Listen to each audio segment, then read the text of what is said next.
from stage right, when you're wandering in while he's singing, who comes out? I know Landon does. Andrea, you guys come out? No, So, yeah, we're nuns. We're totally at the back. it's okay. I just need somebody to have her, give her her cue, because she missed her cue and didn't make it onto the stage. So just...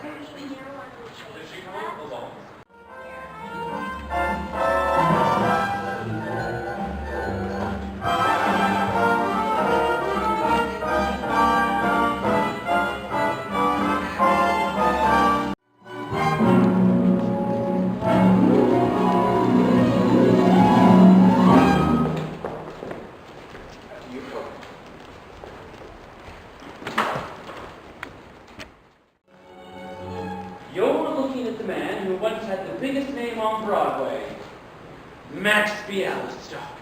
13 letters! I used to be the... We're here talking with Mitchell Graw Yes. and Jeremy. Yellard. Jeremy, you play Max. Max Bialystock. Yes. Yes.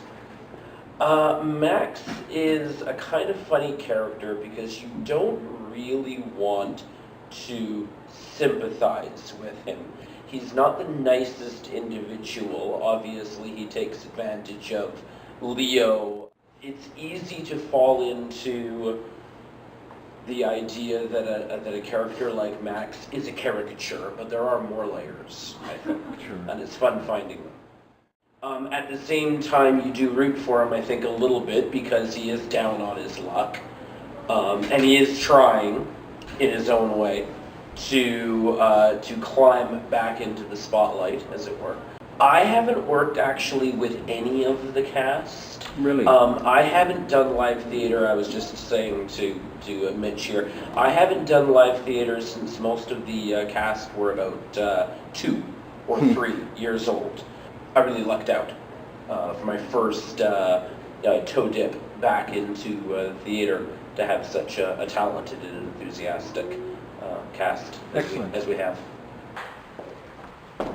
God bless Sweden.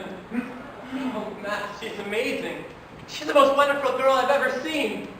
Oh, it feels like there's a volcano erupting deep within me, like hot lava rising higher and higher. What is it, Max? What is it? Didn't your dad ever have this conversation with you? No. Okay, now we're talking to Mitchell Graw Yes. and Emily Bomer. And Mitchell, can you tell us a little bit about the character you're playing in The Producers?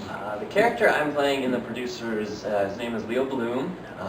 He is an accountant. He's a mousy, meek guy, prone to panic attacks, and he ends up teaming up with Max Bialystock, washed up Broadway producer, and together they enact a scheme to make this terrible Broadway production.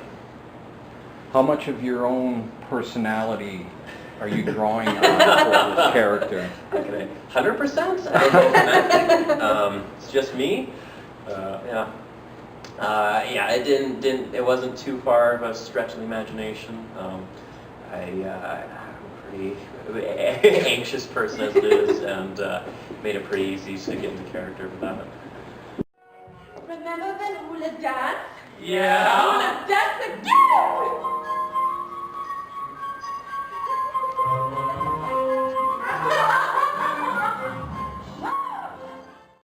And we are talking with... Emily Bomer? And... Carter Galsat. Okay, Emily, maybe we'll start with you. Sure. Tell me a little bit about the character you're playing. I play Ula, Inga Hente Bensi Mountain Helen Talent Spotted Taunted. She's she's a Swedish, I don't really even know what she does. She's an actress. She's very sexually promiscuous, but she loves it. Yeah? She's a super fun character. I'm having so much fun with her. Very I excited. know, it's like, A little bit like I'm back in high school. yeah, it feels like I'm back at high school and doing all the shows with Baker, but Right. way more fun. It's But just yeah, more fun. Yeah. 'Cause there's There's less hormones happening. Right? I'm an adult now. Who may I say is calling? Hooked and broken down old queen. He was drunk, he was hot, you got lucky. Don't ever call here again. Who is it? Wrong number. And Carter, tell us about your character. My character is Carmen Gia, and I'm the sort of the housemaid slash sort of like personal assistant and buddy of a guy named Roger, who's a Broadway director, and we're both very gay. And All me! Dancing Hitler's lost stage! Right! All the singing Hitlers wait off stage left!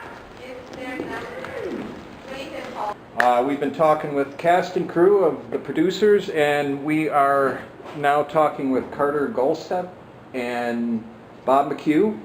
And can you tell us a little bit about the characters you're playing in the show? I am a ridiculously gay director, and I may be one of the worst directors in Hollywood, but I don't see myself this way. I am also quite flaming and quite promiscuous. I've been asking each of the players, Bob, is there any part of your own personality that you're drawing on for... No. That's the best reaction so far. I have been fortunate to have played a lot of different characters in my life, and I try very, very hard to make sure that they are as far from my own personality as I can get. And it's the same with Roger.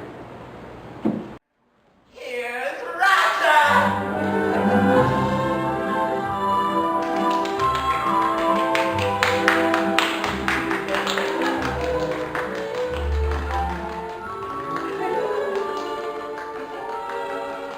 Who are you?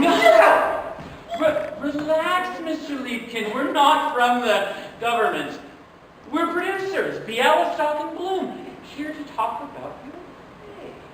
You mean Springtime for you know who? Yeah. What about it? Yeah, we're just doing a quick interview here.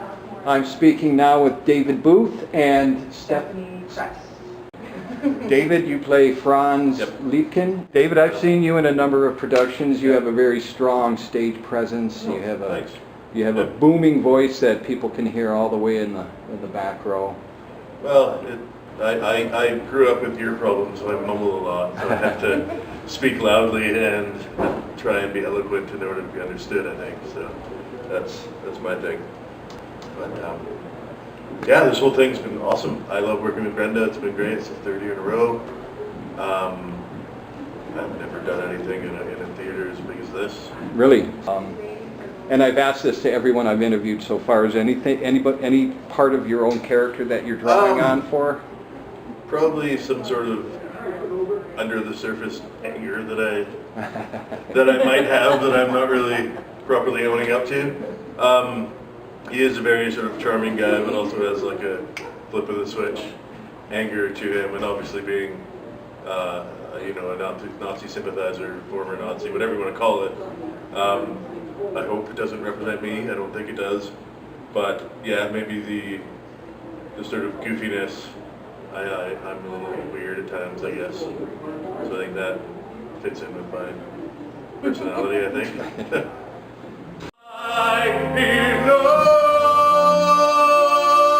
I'm talking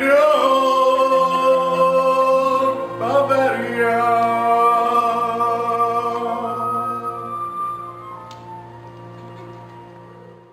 And Stephanie, you have a few roles, I think. multiple from showgirl to first nighter, yeah, plethora. And Stephanie, you're kind of representing the chorus, if you will. Sure. Some of the minor players.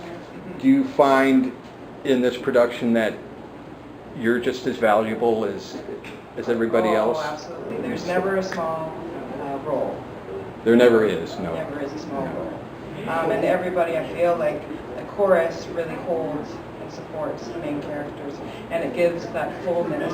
They give a great kind of overlay of what the story is about, and we kind of fill in the voids and make it really colorful. Certainly. Because everybody's so passionate and they bring so much flavor to the show.